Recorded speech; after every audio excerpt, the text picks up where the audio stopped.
galera, eu sou a Rough Girl e estamos voltando.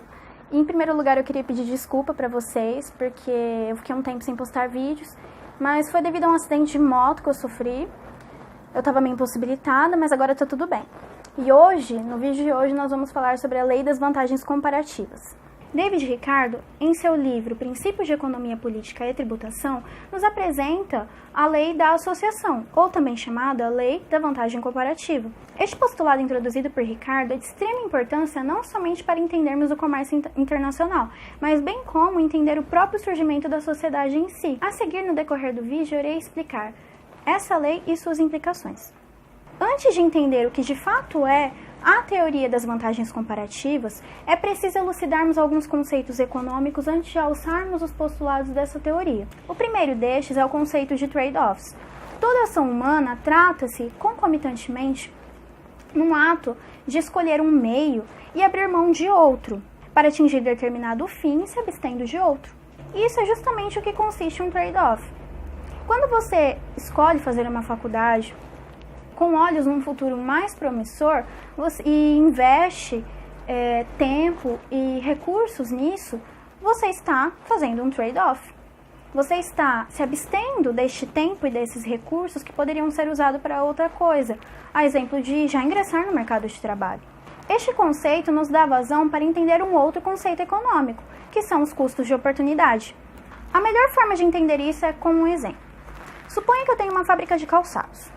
E nela eu consiga fabricar 10 pares de sapato por dia. Então eu decido fabricar bolsas. Só que para isso eu preciso alocar recursos. Então, para fabricar uma bolsa, eu deixo de fabricar 2 pares de sapato. O custo de oportunidade está nesses 2 pares de sapato em relação a uma bolsa.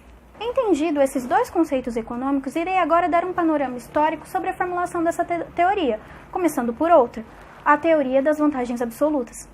Este conceito foi introduzido por Adam Smith, também em uma de suas principais obras, A Riqueza das Nações. É sabido que Adam Smith foi um grande crítico do sistema mercantilista, que tinha como entendimento de riqueza o aporte de metais preciosos, como ouro e prata, no cofre do país. Smith redarguiu que a riqueza de um país era medida pelo montante de produtos e serviços disponíveis, e não pelas reservas de metais. Com este argumento em mente, ele inferiu que, seguindo uma doutrina mercantilista, seria impossível o recíproco enriquecimento que os países desfrutariam com o livre mercado, visto que todo país iria querer ser um exportador e não um importador. Correto a esse entendimento, Smith, com sua diferente consideração do que seria riqueza, formulou as vantagens absolutas. Mas o que seria vantagens absolutas? Sumariamente, no entendimento de Smith, teria vantagem absoluta aquele ente econômico, ou seja, aquela pessoa, empresa ou país que produz uma mesma quantidade de um produto usando de um menor número de recursos. No sentido de que riqueza era o aporte de produtos que estão suscetíveis à aquisição no país, os países poderiam desfrutar de um recíproco enriquecimento, tendo estes países se especializando e exportando aquilo que tem vantagem absoluta e importando aquilo que não tem. Bom, entendido tudo isso, é propício finalmente explicar no que consiste os princípios das vantagens comparativas. Ricardo, ao analisar o comércio internacional ao lume da teoria de Smith, identificou que não é preciso que uma nação obtenha vantagem absoluta sobre determinado produto para exportá-lo. Na verdade, o que mais conta para que o comércio entre os países ocorra é a vantagem comparativa na produção.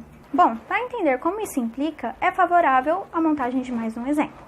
Vamos imaginar que Brasil e Portugal produzam bolsas e calçados. O Brasil, em um ano, consegue produzir 1.000 pares de sapato e 500 bolsas. Portugal, por outro lado, em um ano, consegue produzir 100 pares de sapato e 50 bolsas. Não há dúvida de que o Brasil é mais eficiente na produção de ambos. A sociedade como um todo teria 1.100 pares de sapatos e 550 bolsas. Mas e se eles colaborassem um com o outro? O que aconteceria com a produção se eles se especializassem e dividissem as tarefas? Aqui está a deixa para entender o que são vantagens comparativas, e farei por meio de mais um exemplo. Para cada bolsa fabricada no Brasil, deixa-se de fabricar 2 pares de sapato.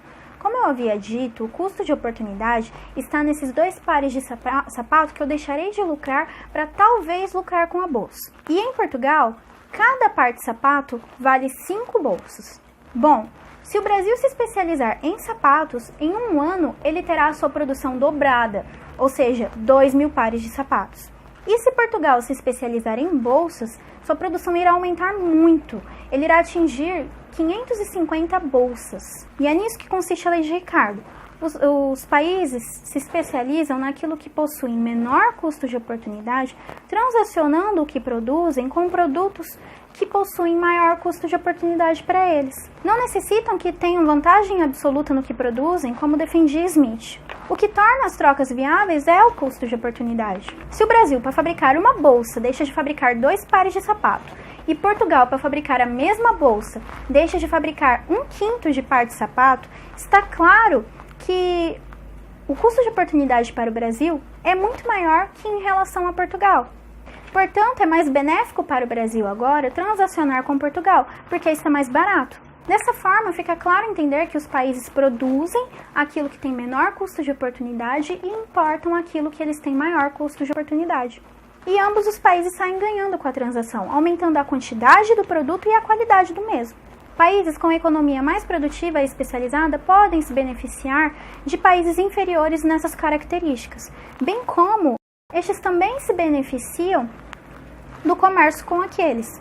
O capital é alocado de forma a servir melhor o seu propósito, a divisão do trabalho se torna mais eficaz, os insumos e demais recursos servem efetivamente ao seu propósito e a economia se torna mais rica como um todo. O que podemos entender da lei das vantagens comparativas não é somente as vantagens que os países podem fruir do comércio internacional livre. O mote central da teoria é compreender as vantagens que a divisão do trabalho pode surtir na sociedade. Que o estilo de vida autístico é menos benéfico do que a cooperação dos indivíduos no anseio de atingirem a felicidade. Quando os indivíduos cooperam, todos saem ganhando, e essa é a principal razão do comércio existir, e em última instância a própria sociedade. Muitos sociólogos tentam explicar o fenômeno da sociedade, destacando que o homem é um ser naturalmente social, como uma espécie de fenótipo insto na nossa espécie. Mas a explicação do porquê cooperamos e vivemos em sociedade, a praxeologia melhor nos esclarece. A sociedade é o meio do qual os indivíduos se valem para atingir os seus fins. O fenômeno da produção e da divisão do trabalho, antes de tudo, é uma das maiores invenções humanas. Permite que usufruamos daquilo que cada um pode oferecer de melhor em troca daquilo que nós podemos oferecer de melhor. Por isso, quando os países sancionam leis protecionistas argumentando que é preciso proteger as empresas nacionais das internacionais, ignorando a boa teoria econômica ostensivamente ensinada neste vídeo, a consequência final é um aumento nos preços dessas empresas protegidas, diminuição da qualidade e corrupção. Não temos que proteger as indústrias nacionais, temos que deixar as empresas nacionais na mesma situação que as internacionais, dependentes do consumidor e de sua vontade, sem privilégios e sem preterimentos. Bom, é isso, galera. Se inscrevam no canal, curtam a nossa página no Facebook, curtam nossos vídeos, compartilhem. Não se esqueça de acessar a descrição e muito obrigada!